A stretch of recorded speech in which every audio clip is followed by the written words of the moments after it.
When a just-captured criminal mastermind delivers a cryptic, chilling warning to a psychologist, quote, "The war is not over yet.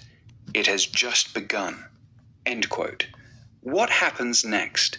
Today, we're diving into an intriguing narrative excerpt by Von Bro, exploring how this ominous statement ignites a psychological battle for Dr. Kalmer, who is left to unravel its true meaning.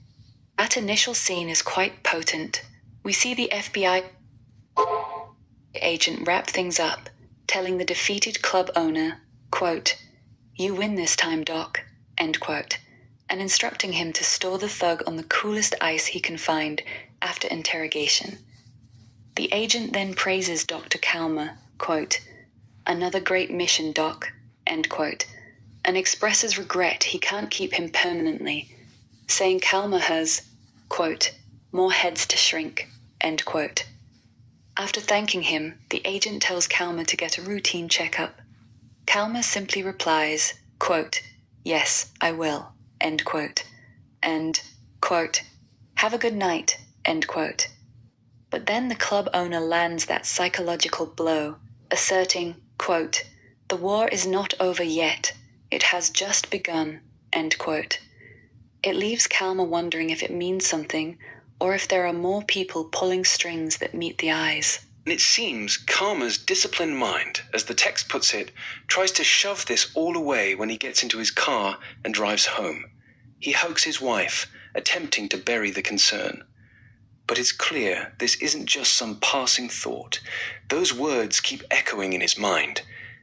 How effective is his attempt to compartmentalize something so potentially dangerous? It's entirely unsuccessful. The narrative makes it clear that Kalmer's subconscious invades his sleep that night. His attempts to hide his concerns from his dear wife are unsuccessful. Those exact words, quote, "The war is not over yet. It has just begun," end quote, echo in his mind all through the night. Finally, his wife awakens him. She says, quote, "Dan Drew Kalmer," end quote, which she always says when she knows he's trying to hide something from her. His wife is understandably upset. She's been kept awake, and she demands he, quote, "spit it out," end quote.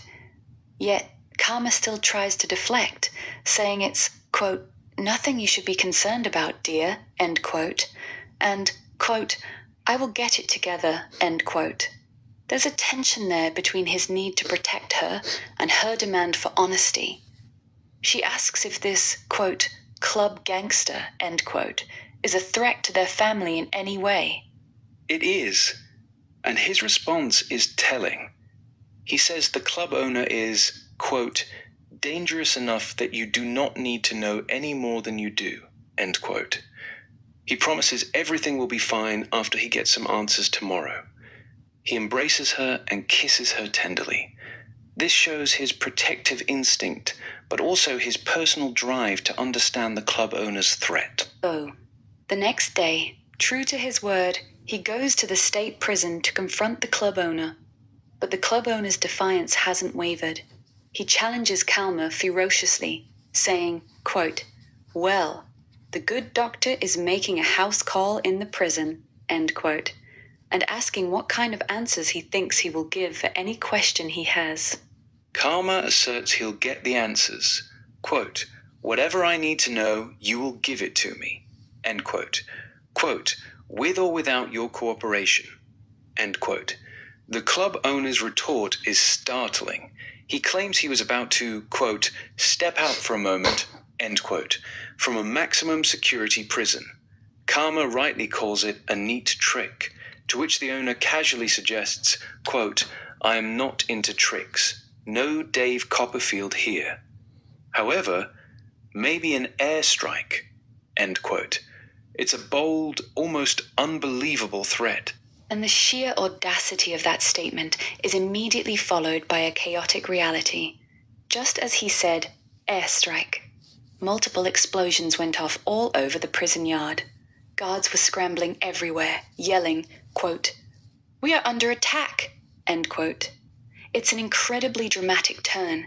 completely validating the club owner's ominous warning and leaving us on a massive cliffhanger. It certainly does.